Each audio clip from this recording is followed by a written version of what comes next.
Salut à tous, on se retrouve pour une nouvelle vidéo. La semaine dernière, on a vu comment faire des liquides sucrés, donc son liquide sucré soi-même. Et là, je vais vous montrer comment faire de la gelée. Donc, gelée protéinée, je ferai peut-être la semaine prochaine. Enfin, je vais voir si ça vous intéresse. Donc là, j'ai fait pour plusieurs colonies, puis pour faire un stock pour des petites colonies, enfin même fondation. Là, j'ai mis 33 millilitres d'eau. Et je vous rappelle un peu les dosages. Si vous avez une base solide type sucre roux, sucre blanc, etc., je vous conseille un tiers de sucre, 2 tiers d'eau. Et si c'est une base liquide comme un sirop de grenadine ou quoi, moite-moite. Donc moitié sucre, moitié eau. Donc là, à peu près 33 millilitres d'eau. Donc ça veut dire que je vais faire un tiers, 2 tiers. Donc 2 tiers d'eau. Donc ça veut dire qu'il faudrait que je rajoute un tiers de sucre. Mais tout d'abord, première étape, il faudra faire chauffer ça. Mais avec quoi? Bah écoutez, si vous avez de l'agar-agar, je vous propose d'utiliser ça, ce que j'utilise et ça marche. Après vous pouvez utiliser de la gélatine, que je conseille moins. Enfin, que je conseille moins, c'est si vous avez que ça, vous utilisez ça. Et vous pouvez aussi utiliser de la pectine, donc c'est le sucre qu'on met, moi il y a un sucre avec directement de la pectine dedans, mais ça permet de gélifier. Donc ce que j'utilise c'est de l'agar-agar, donc moi c'est un gros pot comme ça de 260 grammes. Voilà. Sinon vous avez des petits sachets de 1 ou 2 grammes. Et c'est en dosage, c'est 4 à 5 grammes pour 1 litre. Donc faut préférer faire un petit peu trop, donc 5 grammes pour 1 litre. Là au total je vais avoir 50 millilitres à peu près, hein. 50 millilitres. Donc on fait un petit produit en 3. Donc 0,05 fois 5 divisé par 1 litre. Du coup ça change rien.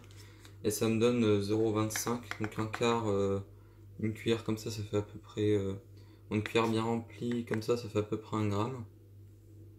Donc c'est à peu près 1 gramme. Donc je vais mettre un quart, un tiers. Et pas de balance de précision parce que je pense pas que tout le monde en a. Donc voilà à peu près ça. Vaut mieux faire trop solide que trop liquide. Parce que si ça prend pas, après il faudra tout recommencer. Donc là on va le mettre 20-30 secondes au micro-ondes, ça va suffire. Faut que ce soit bien chaud. En fait il faut pas seulement que ce soit chaud, il faut que ce soit carrément bouillant. Donc il faut qu'il y ait eu ébullition. Donc ébullition, il faut qu'il y ait des petites bulles quoi. Donc là on a un petit thermomètre pour vérifier la température. Moi c'est parce que faut pas dépasser les 60 degrés. Vous voyez que c'est déjà trop. Pour mettre mon mélange, donc c'est mon mélange avec des acides aminés, donc en gros, entre gros guillemets, des protéines et des vitamines. Donc enfin vitamines et minéraux, donc faut pas dépasser les 55-60 degrés. Donc là 75 c'est trop, je vais laisser reposer. Si vous avez sucre blanc, etc., vous pouvez l'incorporer maintenant, ce sera plus facile à diluer. Mais si vous avez des vitamines, donc du pollen, etc., vaut mieux attendre. Sinon vous n'êtes pas à 2 minutes près. Non, vaut mieux attendre que ça refroidisse un peu haut, tout 55 degrés, ce sera le top. Et ensuite, il faudra mélanger, donc mélanger avec la petite seringue pour moi, vu que j'aspire et j'expire. Et puis on se retrouve dans quelques minutes. Donc voilà, on a 53,2 à peu près.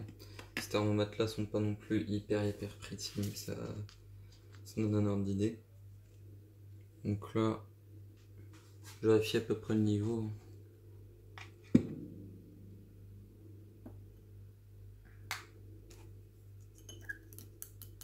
Je vais me retirer ça.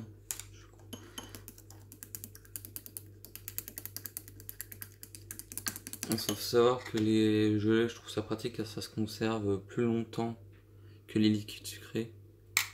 Mais par contre, ça se dessèche en fait. Donc, si vous voulez que ça se garde un peu plus longtemps, il vaut mieux mettre un peu plus d'eau. Voilà.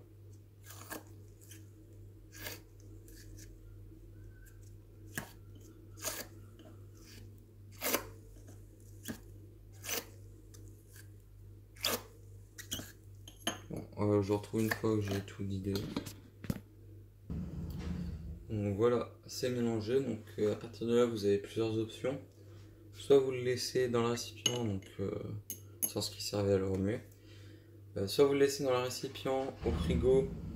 Désolé, souvent entendez des bruits de moto. Soit vous le laissez dans le récipient et ensuite vous le démoulez, vous coupez au couteau. Donc on va faire des petits cubes. Soit vous pouvez verser. Je ramène pas de.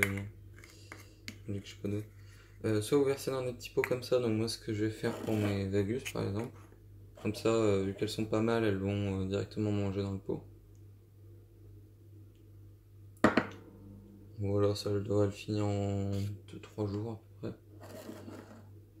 Donc là, ça en fait déjà beaucoup moins. Donc soit vous attendez et puis vous le coupez en petits cubes. Ensuite, vous pouvez le conserver au frigo ou au congélateur. Congélateur, ça se conservera plus longtemps. Soit vous mettez dans des petits pots comme j'ai fait à côté pour donner directement des colonies assez grandes. Vous pouvez mettre dans des petits tubes Eppendorf là. Eppendorf. Je n'ai jamais su comment se prononcer. Donc là, il faut y aller à la seringue. Et bien, c'est des 1,5 ml. Donc je remplis à 1 ml. Hop, vous fermez. Congèle, frigo. Vous avez une colonie avec une petite centaine d'ouvrières. Paf, vous ouvrez, vous mettez dans l'air de chasse. Elles vont aller le becter. Donc voilà, j'en ai plusieurs comme ça.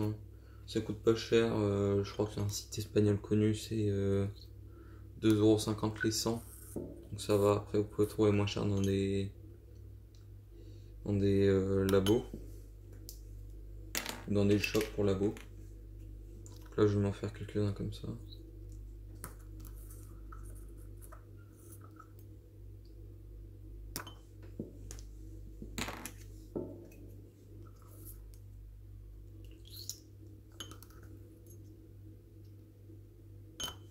Et voilà. Et ensuite, vous avez encore une autre option. Hein. Au lieu de laisser dans le verre là. Ce que je vais faire, c'est que je vais prendre un gros pot comme ça, vu que mon verre utilise pour mes mélanges. Donc vous voyez, ça tombe à peu près pile. Celui-là, donc c'est des petits pots de sauce hein, en fait. Ceux-là, ils n'ont jamais été utilisés pour mettre de la sauce samouraï. Bon, dans ce cas-là, prenez des neufs. Hein, c'est toujours mieux de prendre des neufs. Hop. Petit bouchon. Ça, pareil au congèle. Et si vous en avez besoin, bah, avec un couteau, vous pouvez, même avec une pince ou quoi, vous pouvez ramasser les petits morceaux que vous allez mettre sur du papier d'alu, dans des mangeoires, etc. Et vous pourrez nourrir vos colonies comme ça. Bon, voilà, j'espère que cette vidéo vous aura plu. Si ça vous a plu, bah, dans les commentaires, dites si vous voulez une vidéo pour une recette de Bactar. J'arrive pas à lire. En gros, une gelée protéinée. Donc voilà, à plus.